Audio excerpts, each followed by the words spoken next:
Hola, bienvenidas y bienvenidos a un episodio más de Léemelo en esta quinta temporada. Yo soy Fernando Reveil y en esta ocasión estoy muy emocionado de tener en el foro al grandísimo y talentosísimo actor Salvador Sánchez, que ha actuado en películas con los directores más importantes de México, de toda la cinematografía nacional, como Felipe Casals, Luis Estrada, El Indio Fernández, Arturo Ripstein, y también de la cinematografía internacional, como John Huston. Y estoy muy contento porque vamos a hablar con él sobre libros, sobre lecturas y sobre también su trabajo y cómo ha compaginado esta parte del audiovisual y la literatura. Así que, Salvador, muchísimas gracias por aceptar nuestra invitación. Aquí estamos. Bueno, entonces vamos a hablar de tu trabajo como actor, sin duda, pero nos queremos enfocar en tu faceta lectora, en el contacto que has tenido con los libros desde el principio de tu vida. Quisiera preguntarte, ¿cómo son tus primeros recuerdos con los libros? Mira, mis primeros recuerdos con los libros es la primaria, la secundaria, la preparatoria, lo que te dejan por leer. Y realmente yo empecé a leer intensamente cuando entré a la escuela de teatro. Ujú. Leí de todo. Todo lo que me caía de teatro me lo devoraba. Brecht, Shakespeare. Lo que me costaba mucho trabajo eran los griegos, pero los leí.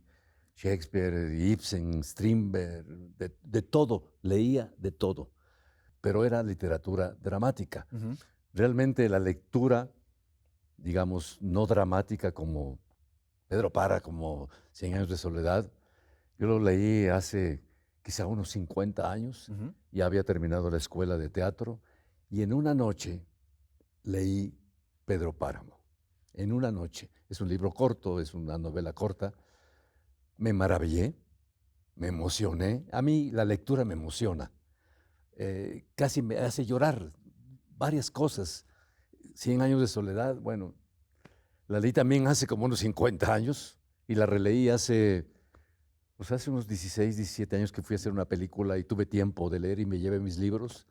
La leí en voz alta, como en 10 horas yo creo, o más quizá, que tenía tiempo libre. Y no podía seguir. Leía, ya no me acuerdo qué, pero leía a punto de llorar, paraba la lectura, respiraba y continuaba, porque me emociona. A mí leer me emociona. ¿Será porque soy actor, porque mis inicios en la lectura fue la literatura dramática? Leí también La sombra del tiempo, La sombra del tiempo hace 3 años, algo así, y también la leí y la releí en voz alta. Leer en voz alta es una maravilla, sobre todo para uno como actor. Cuando estás leyendo en voz baja, pues estás imaginando cosas, pero cuando estás leyendo en voz alta, la imaginación se dobla, digamos, porque empiezas a ver y al mismo tiempo leer. Es sensacional. Me encanta leer. No soy un lector de biblioteca así de todos los días, no, pero sí he leído mucho teatro y he leído como 1000 capítulos de televisión o más, yo creo. Y en estos primeros acercamientos a los libros que usted cuenta, que tú cuentas, perdón, Sí, yo Salvador, cuento.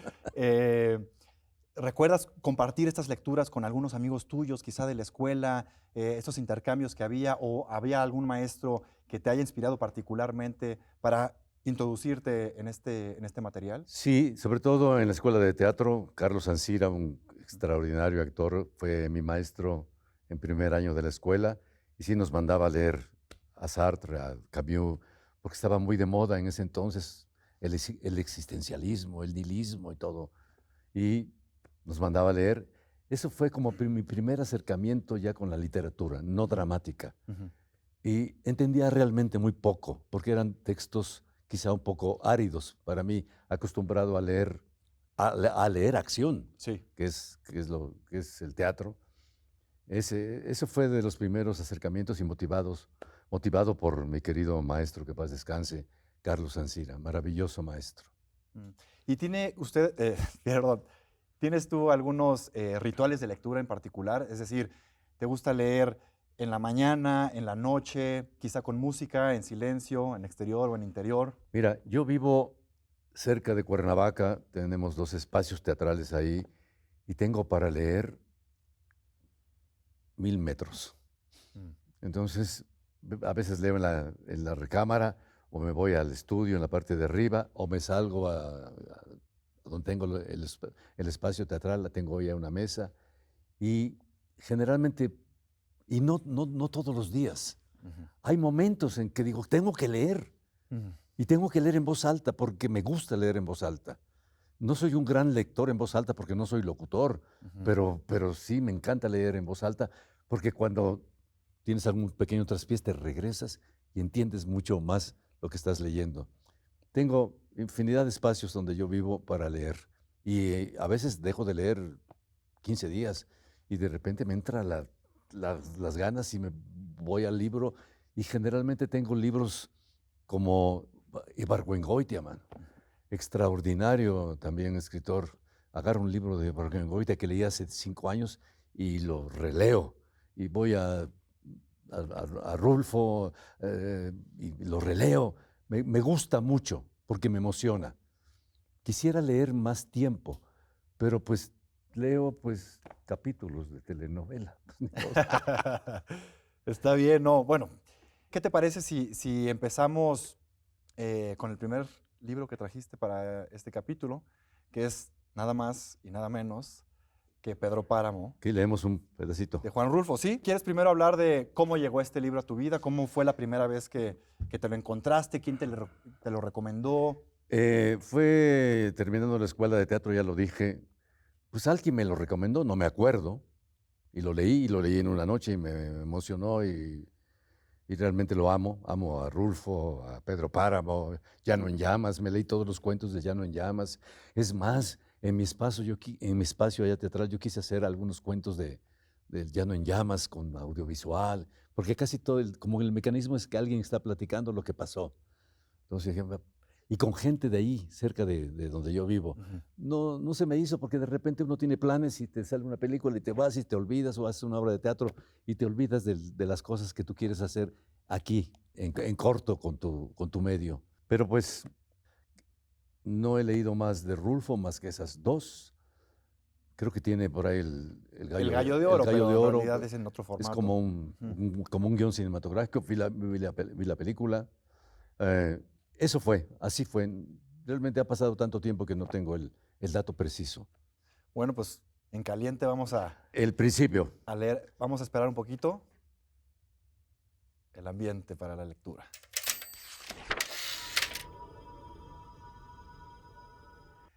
Vine a Comala porque me dijeron que acá vivía mi padre, un tal Pedro Páramo. Mi madre me lo dijo, y yo le prometí que vendría a verlo en cuanto ella muriera. Le apreté las manos en señal de que lo haría, pues ella estaba por morirse y yo en un plan de prometerlo todo. No dejes de ir a visitarlo, me recomendó. Se llama de este modo y de este otro. Estoy segura de que le dará gusto conocerte. Entonces, no pude hacer otra cosa sino decirle que así lo haría. Y de tanto decírselo, se lo seguí diciendo aún después de que a mis manos les costó trabajo zafarse de sus manos muertas. Todavía antes me había dicho, no vayas a pedirle nada, exígele lo nuestro, lo que estuvo obligado a darme y nunca me dio. El olvido en que nos tuvo mi hijo, cóbraselo caro. Así lo haré, madre, pero no pensé cumplir mi promesa. Hasta ahora, pronto que comencé a darle vuelo a las ilusiones, y de este modo se me fue formando un mundo alrededor de la esperanza que era aquel señor llamado Pedro Páramo, el marido de mi madre. Por eso vine a Comala. Era ese tiempo de la canícula, cuando el aire de agosto sopla caliente, envenenado por el olor podrido de las saponarias. El camino subía o bajaba, sube o baja, según se va o se viene. Para el que va, sube, para el que viene, baja. ¿Cómo dice usted que se llama el pueblo que se ve allá abajo? Comala, señor. ¿Está usted seguro que ya es Comala? Seguro, señor. ¿Y por qué se ve todo tan triste? Son los tiempos, señor. Yo imaginaba ver aquello a través de los recuerdos de mi madre, de su nostalgia, entre retazos de suspiros. Siempre vivió ella suspirando por Comala, por el retorno, pero jamás volvió. Ahora yo vengo en su lugar. Traigo los ojos con los que ella miró estas cosas, porque me dio sus ojos para ver. Hay ahí, pasando el puerto de los Colimotes, la vista muy hermosa de una llanura verde, algo amarilla por el maíz maduro. Desde ese lugar se ve Comala, blanqueando la tierra, iluminándola durante la noche. Y su voz era secreta, casi apagada, como si hablara consigo misma, mi madre. ¿Y a qué va usted a Comala, si se puede saber? Oí que me preguntaban. Voy a ver a mi padre, contesté. Ah, dijo él, y volvimos al silencio. Caminábamos cuesta abajo oyendo el trote rebotado de los burros, los ojos reventados por el sopor del sueño y la canícula de agosto. Bonita fiesta al levar mar, volví a oír la voz del que iba allí a mi lado. ¿Se pondrá contento de ver a alguien después de tantos años que nadie viene por aquí? Luego añadió, sea usted quien sea, se alegrará de verlo. En la reverberancia del sol, la llanura parecía una laguna transparente, deshecha en vapores por donde se traslucía un horizonte gris, y más allá una línea de montañas, y todavía más allá la remota lejanía. ¿Y qué trazas tiene su padre, si se puede saber? No lo conozco, le dije. Solo sé que se llama Pedro Páramo. ¡Qué maravilla! Pues sí, qué decir. Bueno, esta es una de las obras cumbres, no solamente de la literatura mexicana, sino de la literatura universal. Pero quisiera preguntarte, a ti personalmente, Salvador, ¿qué te mueve de este libro? Mira, habla de la provincia. Yo nací en Tehuacán, Puebla, viví ahí algunos años, luego en Cuautla, y me llega muy de cerca porque es el lenguaje del pueblo llevado a una dimensión poética maravillosa. Eso es lo que me llega, porque yo me identifico mucho. Yo voy leyendo y voy viendo ya las aponarias, veo Lubina cuando llega este hombre a Lubina y quiere ir. Bueno, me llega en ese sentido, porque toca la provincia, básicamente. Con personajes muy específicos, además, muy profundos, que además tú has tenido la oportunidad de trabajar con ellos en el cine.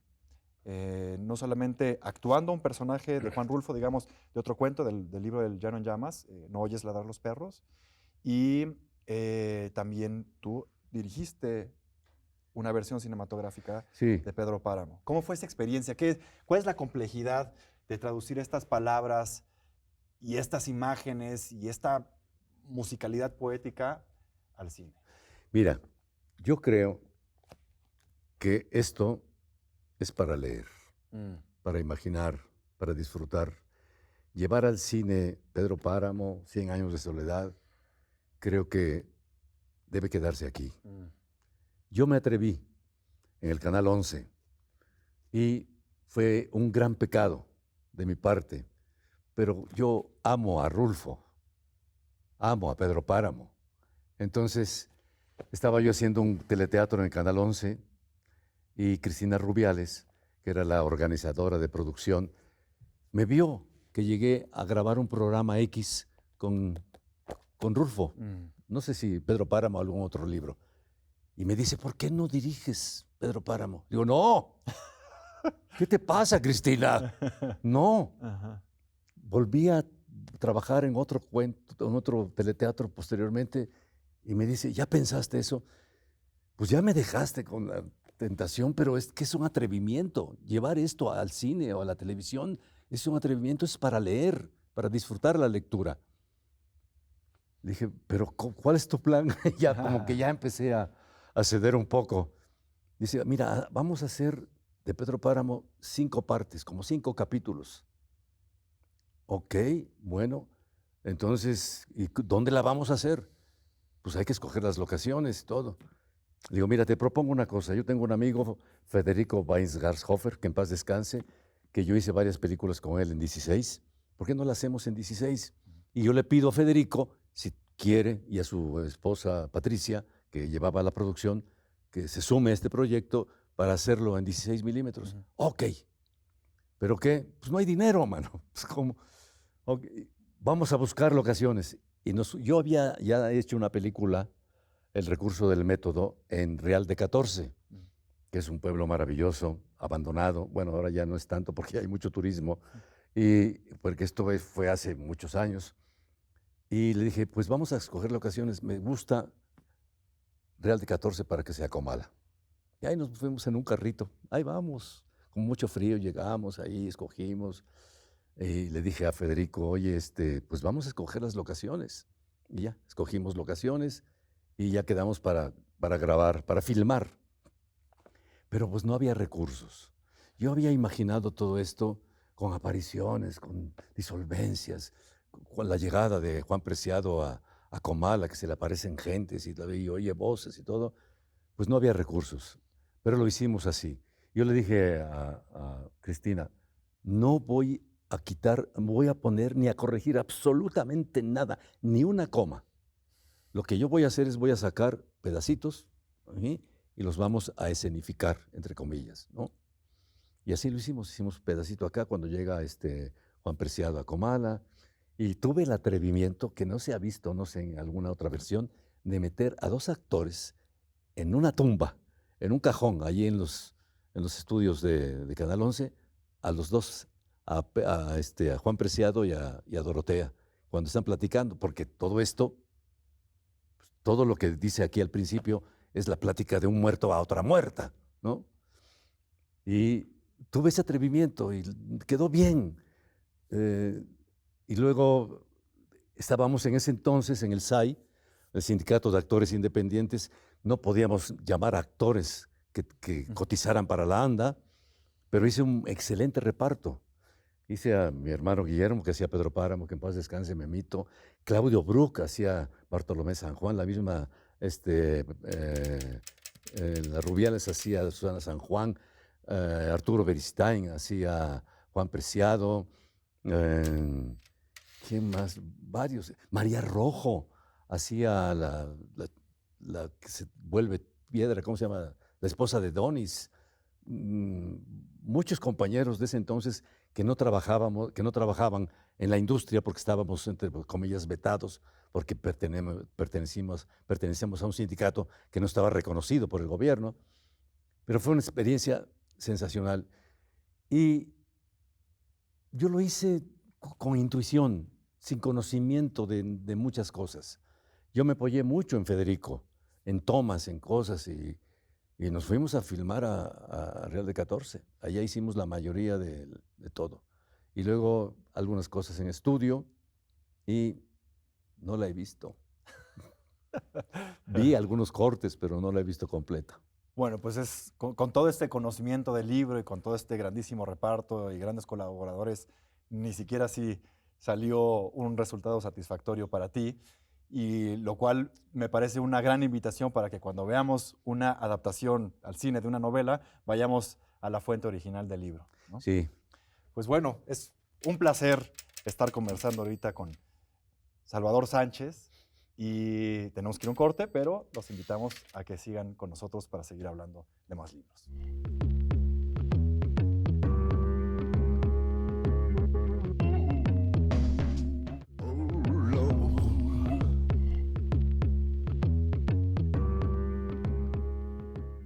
Ya estamos de regreso en Léemelo para seguir hablando con el maestro Salvador Sánchez sobre más libros. Salvador, nos has comentado que fuiste un gran lector de literatura dramática desde tus años de formación, pero lo sigues siendo hasta la actualidad. Lees mucho teatro. Sí, bueno, sobre todo lo que hago, lo que me llaman para hacer, me lo devoro. Ya leí mucho y de lo nuevo que va saliendo, pues lo voy leyendo. No recuerdo ahorita qué.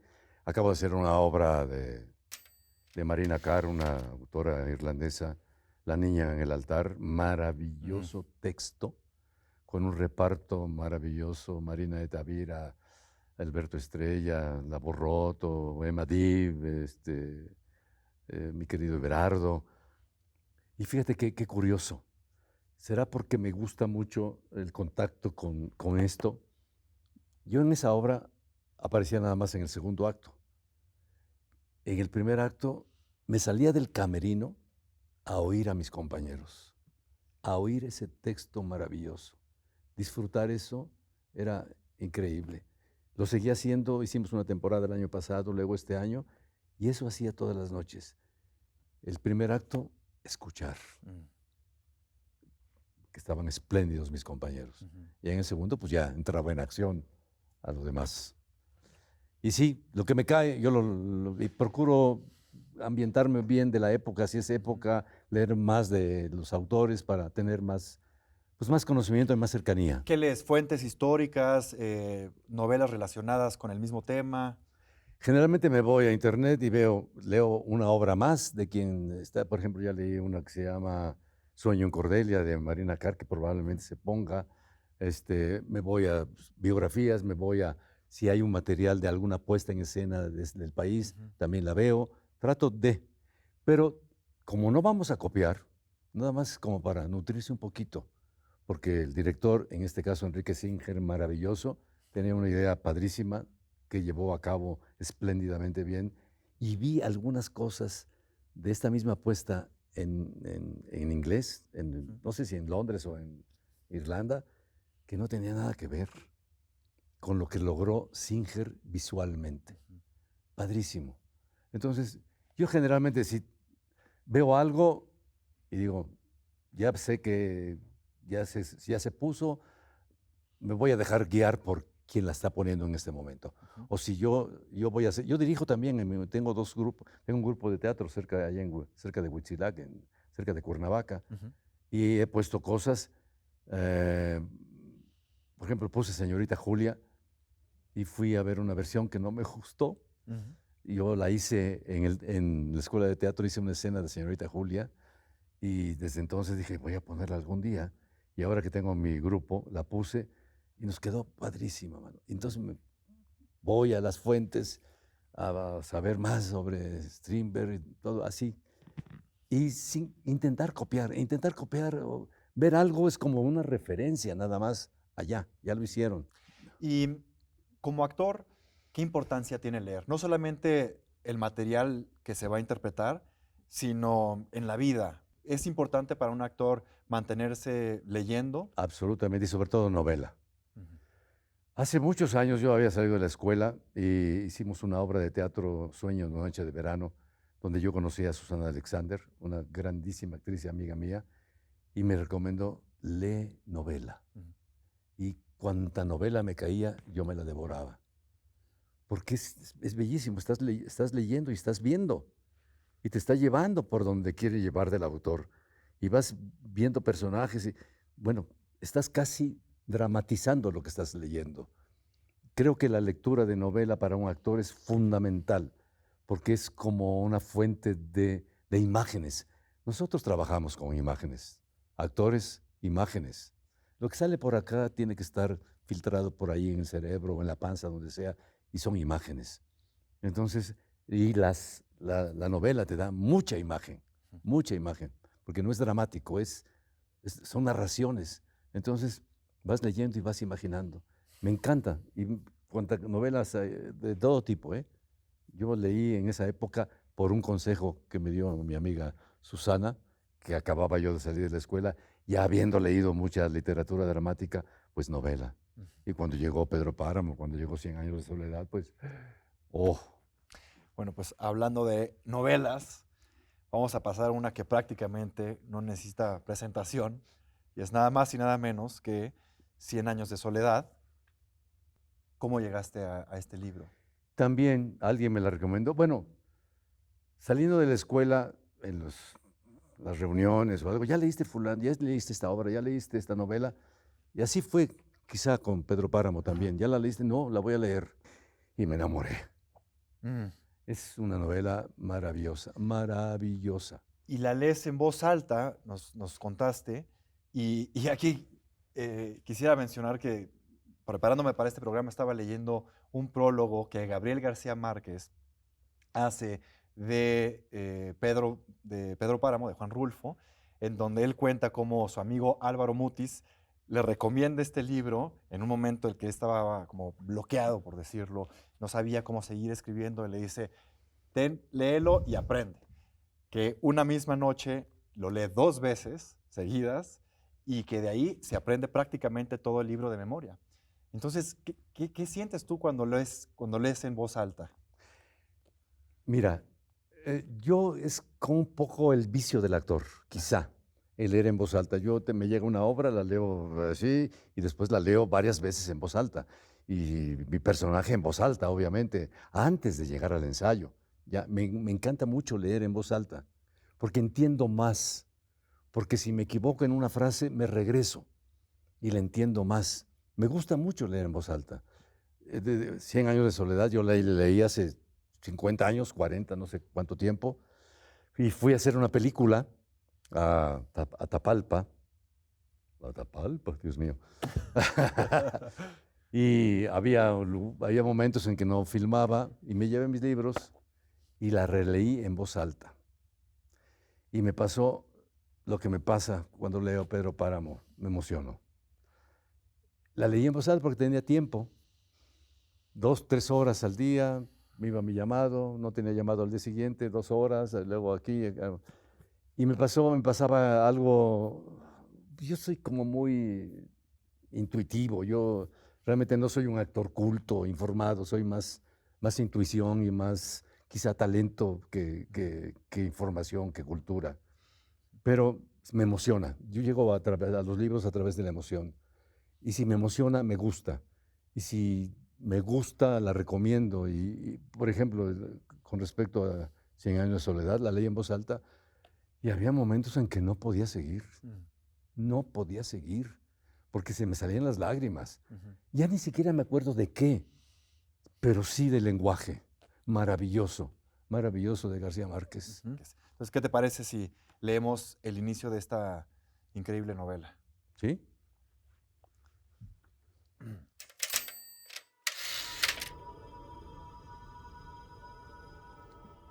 Muchos años después, frente al pelotón de fusilamiento, el coronel Aureliano Buendía había de recordar aquella tarde remota en que su padre lo llevó a conocer el hielo. Macondo era entonces una aldea de 20 casas de barro y cañabrava construidas a la orilla de un río de aguas diáfanas que se precipitaban por un lecho de piedras pulidas, blancas y enormes como huevos prehistóricos. El mundo era tan reciente que muchas cosas carecían de nombre y para mencionarlas había que señalarlas con el dedo. Todos los años, por el mes de marzo, una familia de gitanos desarrapados plantaba su carpa cerca de la aldea y con un grande alboroto de pitos y timbales daban a conocer los nuevos inventos. Primero llevaron el imán, un gitano corpulento de barba montaraz y manos de gorrión, que se presentó con el nombre de Melquíades, hizo una truculenta demostración pública de lo que él mismo llamaba la octava maravilla de los sabios alquimistas de Macedonia. Fue de casa en casa arrastrando 2 lingotes metálicos, y todo el mundo se espantó al ver que los calderos, las pailas, las tenazas y los anafes se caían de su sitio, y las maderas crujían por la desesperación de los clavos y los tornillos, tratando de desenclavarse, y aún los objetos perdidos desde hacía mucho tiempo aparecían por donde más se les había buscado, y se arrastraban en desbandada turbulenta detrás de los fierros mágicos de Melquíades. Las cosas tienen vida propia, pregonaba el gitano con áspero acento. Todo es cuestión de despertarles el ánima. José Arcadio Buendía, cuya desaforada imaginación iba siempre más lejos que el ingenio de la naturaleza y aún más allá del milagro y la magia, pensó que era posible servirse de aquella invención inútil para desentrañar el oro de la tierra. Melquíades, que era un hombre honrado, le previno: para esto no sirve. Pero José Arcadio Buendía no creía en aquel tiempo en la honradez de los gitanos, así que cambió su mulo y una partida de chivos por 2 lingotes imantados. Úrsula Iguarán, su mujer, que contaba con aquellos animales para ensanchar el desmedrado patrimonio doméstico, no consiguió disuadirlo. Muy pronto ha de sobrarnos oro para empedrar la casa, replicó su marido.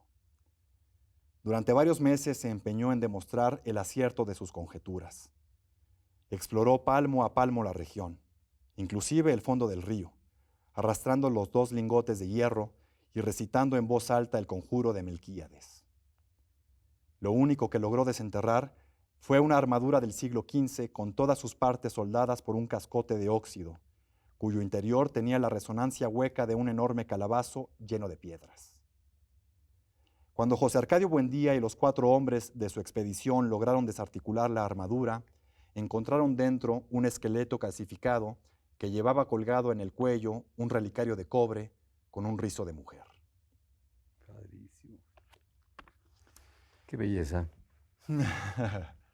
Este es un inicio, pues, clásico, legendario entre los libros. O sea, mucha gente conoce estas palabras quizá sin leer toda la novela, ¿no? Cómo tienen esta trascendencia.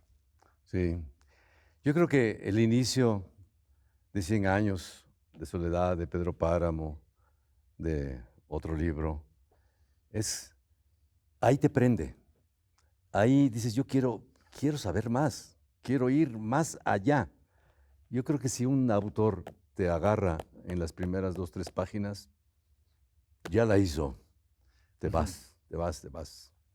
Y es interesante porque en el libro de Pedro Páramo comienza la novela con una promesa, ¿no? Y entonces queremos saber si eso se va a cumplir o no se va a cumplir.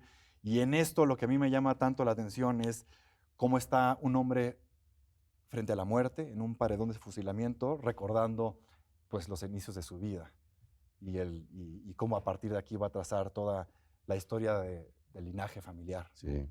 Yo creo que hay que remitirse a 100 años de soledad para todo lo demás de García Márquez, porque ahí está todo. He leído algunas cosas que tienen obviamente mucho que ver. Bueno, el coronel no tiene quien escriba, Isabel viendo llover en Macondo, de aquel entonces. De las últimas no he leído, pero las voy a leer. Muy bien. Quería preguntarte, ¿tú recuerdas cómo, o sea, yo leía este libro y me imaginaba, o me quería imaginar, cómo habrá sido el contacto de la gente con esta novela cuando nació, cuando surgió, pues, en el 67? ¿Cómo habrá sido? O sea, si esto tiene esta vigencia en este momento, ¿cómo habrá sido como latinoamericano poder leer algo de este poder? Pues mira, yo llegué a 100 años de soledad porque alguien me dijo. Ujú. O sea, que alguien me dijo que era un libro maravilloso y lo constaté y lo viví y lo disfruté. Y obviamente habla de cosas, por ser en español, desde luego, cercanas a nosotros, aunque sea otro país, aunque sea Colombia, aunque sea Macondo, ¿no? Pero es eso, que yo no puedo definir, pero a mí me llega todo a través ya lo he repetido ya muchas veces, de la emoción. Si yo me emociono, yo le sigo. Si no me atrapa al principio y no me emociona, a otra cosa, mariposa, como dicen, ¿no? Así es. Lo mismo una obra de teatro. Tú empiezas a leerla y dices, ay, caray, quiero seguir. Yo creo que eso es lo fundamental de la lectura, que te atrape al principio para llegar al final. Pues tenemos que ir a un corte, pero les invitamos a que sigan viéndonos aquí en Lémelo para seguir hablando con Salvador Sánchez.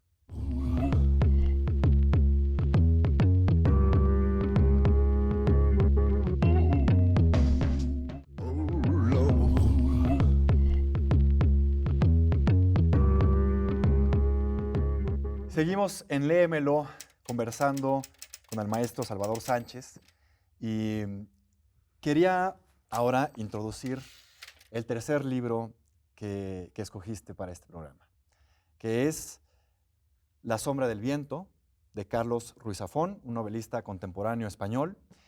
¿Cómo llegaste a este libro, Salvador? Alguien me lo recomendó, una amiga, Ceci. ¿Ya leíste La sombra del viento? Le digo, no, te la presto. Me prestó el libro y me encantó. Sin buscarlo llegó a mí, La sombra del viento. La leí en silencio, digamos, no en voz alta. Me encantó tanto que le dije a mi mujer, a mi querida Yolanda, vamos a Barcelona. Porque la acción de La sombra del viento es Barcelona, las calles, los lugares, las bibliotecas, todo. Y, y antes de irnos a Barcelona dije, la voy a volver a leer. No me dio tiempo.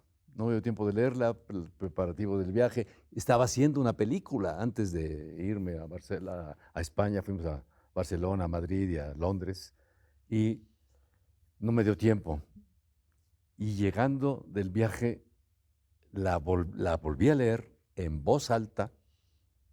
2 o 3 días me la pasé leyendo en voz alta La sombra del viento. Y le dije a mi mujer, vamos a regresar a Barcelona.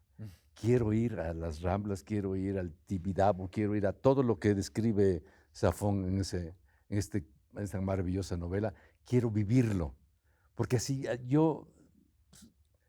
pues ese era mi defecto. Tú eres también actor, mano, y entonces todo lo dramatizamos para nosotros mismos, para vivirlo. Yo vivo los libros, yo vivo las obras. Yo no leo para informarme, sí me informo, pero además de eso, me llega por otro lado, Lo sensible. absolutamente. Entonces quiero regresar a Barcelona después de haberlo. Y antes de ir, si regreso, la voy a volver a leer como necio ya. Y hace rato comentabas justamente que la actuación es imagen. Entonces, ¿cómo fue esto de darle imagen a las palabras que se narran en esta novela? Mira, todo lo que yo voy viendo, todo lo que voy leyendo lo voy viendo o lo voy imaginando si no lo conozco. Nosotros los actores trabajamos con eso. Nuestro material son las imágenes. Es nuestro pasado. Es lo que estamos... De aquí, yo tengo 82 años. Tengo 82 años. Bueno, no, los 2 primeros años a lo mejor no me acuerdo. Pero tengo 82 años, 80 años de imágenes. Yo vivo con mis imágenes. Trabajo con mis imágenes. Y cuando leo Zafón o Rulfo o García Márquez, le doy las gracias porque me dan imágenes, porque me dan imágenes que me hacen sentir bien y que me dan material para imaginar, para disfrutar, para emocionarme. Por eso sugerí estos porque me llevaron a eso. Claro. Bueno, antes de leer el fragmento que seleccionamos, que bueno, va a ser el inicio de la novela, ¿nos podrías contar un poquito de la trama de este libro para quienes no lo conocen? Bueno, este tiene, no sé si sea subtítulo, pero menciona mucho el cementerio de los libros olvidados. Es un librero que tiene un hijo que lo lleva a un lugar, a una enorme biblioteca, a que tengan el contacto con los libros. Y empieza a buscar este chico y encuentra un libro que se llama La sombra del viento. Y a partir de ahí viene todo el desarrollo, la trama, la intriga. Es como una novela policíaca, La sombra del viento. Y va creciendo este chico tratando de encontrar más material de Julián Caraz, el autor de La sombra del viento.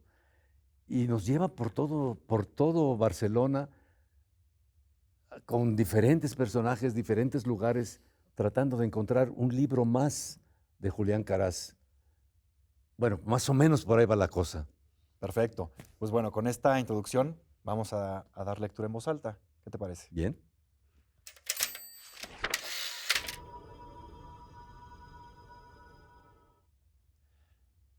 El cementerio de los libros olvidados. Todavía recuerdo aquel amanecer en que mi padre me llevó por primera vez a visitar el cementerio de los libros olvidados.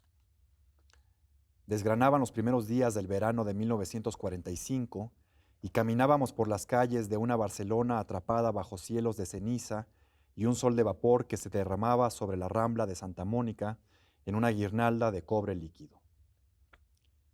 Daniel, lo que vas a ver hoy no se lo puedes contar a nadie, advirtió mi padre. Ni a tu amigo Tomás, a nadie. Ni siquiera a mamá, inquirí yo a media voz. Mi padre suspiró, amparado en aquella sonrisa triste que le perseguía como una sombra por la vida. Claro que sí, respondió cabizbajo. Con ella no tenemos secretos. A ella puedes contárselo todo. Poco después de la guerra civil, un brote de cólera se había llevado a mi madre. La enterramos en Montjuic el día de mi 4º cumpleaños. Solo recuerdo que llovió todo el día y toda la noche y que cuando le preguntó a mi padre si el cielo lloraba, le faltó la voz para responderme. 6 años después, la ausencia de mi madre era para mí todavía un espejismo, un silencio a gritos que aún no había aprendido a callar con palabras. Mi padre y yo vivíamos en un pequeño piso de la calle Santa Ana, junto a la plaza de la iglesia. El piso estaba situado justo encima de la librería especializada en ediciones de coleccionista y libros usados heredada de mi abuelo, un bazar encantado que mi padre confiaba en que algún día pasaría a mis manos. Me crié entre libros, haciendo amigos invisibles en páginas que se deshacían en polvo y cuyo olor aún conservo en las manos. De niño aprendí a conciliar el sueño mientras le explicaba a mi madre en la penumbra de mi habitación las incidencias de la jornada, mis andanzas en el colegio, lo que había aprendido aquel día. No podía oír su voz o sentir su tacto, pero su luz y su calor ardían en cada rincón de aquella casa, y yo, con la fe de los que todavía pueden contar sus años con los dedos de las manos, creía que si cerraba los ojos y le hablaba, ella podría oírme desde donde estuviese. A veces, mi padre me escuchaba desde el comedor y lloraba a escondidas. Recuerdo que aquel alba de junio me desperté gritando. El corazón me batía en el pecho como si el alma quisiera abrirse camino y echar a correr escaleras abajo. Mi padre acudió azorado a mi habitación y me sostuvo en sus brazos, intentando calmarme. No puedo acordarme de su cara. No puedo acordarme de la cara de mamá, murmuré sin aliento. Mi padre me abrazó con fuerza. No te preocupes, Daniel. Yo me acordaré por los dos. Sí, pues la relación padre-hijo, la introducción a los libros y a la lectura, la pérdida de la madre, pues temas todos muy intensos que nos podemos relacionar con ellos. Absolutamente. Y te puedes, aunque no haya ocurrido algo parecido, pero sí has vivido algo en tu entorno en un momento dado con los personajes, con la muerte, en este caso, la mamá, el recuerdo, el ir a este lugar y descubrir un libro que te va a llevar toda la vida por diferentes caminos. Y bueno, en ese sentido, el contenido de este libro se relaciona íntimamente con el tema de este programa, que es leer libros, la presentación de libros al público y las recomendaciones para que lean. Y entiendo que se trata sobre libros olvidados y revivir estos libros para que no se olviden. ¿Qué tanto nosotros como lectores tenemos esa responsabilidad? Es decir, cuando leemos, ¿nosotros mantenemos con vida estas historias? Desde luego, absolutamente. Y leemos y generalmente a mí me pasa que en la vida cotidiana voy como relacionando momentos que leí con lo que está pasando. No exactamente, obviamente, ¿no? Pero sí relacionándolo. Este hecho de ir a Barcelona y revivir las imágenes de Daniel, del hijo del dueño de la librería, el buscar algo durante toda la vida, ¿qué es lo que nosotros queremos? Vamos buscando algo más en esta vida, algo que nos llama la atención, queremos conseguirlo. Nosotros como actores, mano, queremos más obras de teatro, más películas, más todo. Y en este caso, Daniel busca más material de Julián Caraz, del autor de La sombra del viento, de este libro olvidado en ese cementerio de los libros olvidados. No sé si existirá alguna adaptación al audiovisual de esta obra, pero supongo que sería difícil, ¿no? Muy difícil. No, yo pienso que lo mismo que Pedro Páramo y 100 años, hacer La sombra del viento en algo visual, una película, un corto, una novela, una telenovela, una serie. Sería interesantísimo llegar a hacerla. No, sería maravilloso, pero creo que es muy difícil. Sí, es un riesgo grande. Y aquí quisiera dar paso a todas estas películas que tú has hecho en las que han sido adaptaciones de libros, ¿no?